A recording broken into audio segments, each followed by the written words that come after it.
ये कहानी है 1938 की, कैरली नाम के एक आदमी की, हंगेरियन आदमी, और वो उस कंट्री का बेस्ट पिस्टल शूटर था।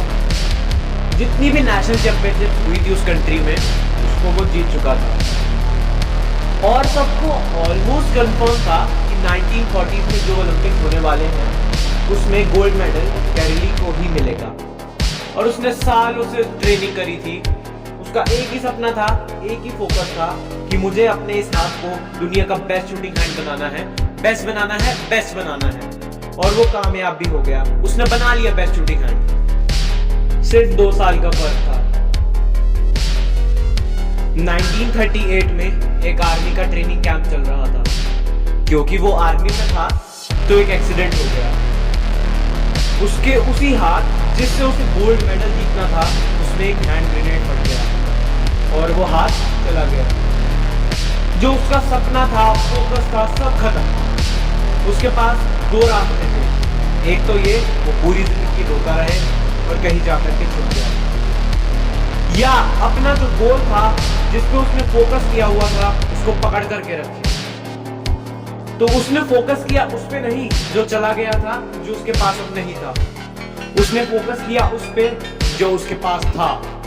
जो उसके पास था, और क्या था उसके पास? एक लेफ्ट हैंड, एक ऐसा हाथ जिससे वो लिख तक नहीं सकता था। 1 महीने तक उसका इलाज चला उस हाथ के लिए, और सही 1 महीने बाद अपनी ट्रेनिंग शुरू कर दी इस हाथ की। ट्रेनिंग के 1 साल बाद, मतलब कि 1939 में वो वापस आया। नेशनल चैंपियनशिप्स हो रही थी वहीं हंगरी में, और बाकी भी बहुत सारे पिस्टल शूटर्स थे वहाँ। उन्होंने जाकर के उसको कॉन्ग्रेचुलेट किया, कहा कि यार ये देखो, ये होता है जज्बा, ये होती है स्पोर्ट्समैन स्पिरिट, कि इतना सब कुछ होने के बाद भी तुम यहाँ आए हो हमको देखने के लिए, हमारा हौसला बढ़ाने के लिए। किसी को नहीं पता था कि वो 1 साल से अपनी ट्रेनिंग कर रहा था लेफ्ट हैंड की। और उसने जवाब दिया, मैं यहाँ पर तुम्हारा हौसला बढ़ाने नहीं आया हूँ, तुमसे compete करने आया हूँ, तुमसे लड़ने आया हूँ, तैयार हो जाओ। और कंपटीशन हुआ। बाकी सब वहां पर जितने भी लोग थे वो compete कर रहे थे अपने बेस्ट हैंड से, और वो compete कर रहा था अपने ओनली हैंड से। कौन जीता? The man with the only hand, Kairali जीत गया। लेकिन वो यहाँ नहीं रुका। उसका गोल क्लियर था कि मुझे इस हाथ को इस कंट्री का नहीं, इस दुनिया का बेस्ट शूटिंग हैंड बनाना है। उसने अपना सारा फोकस उठा करके डाल दिया 1940 पे, जब ओलंपिक्स होने वाले थे। लेकिन 1940s के ओलंपिक्स कैंसिल हो गए वर्ल्ड वॉर की वजह से।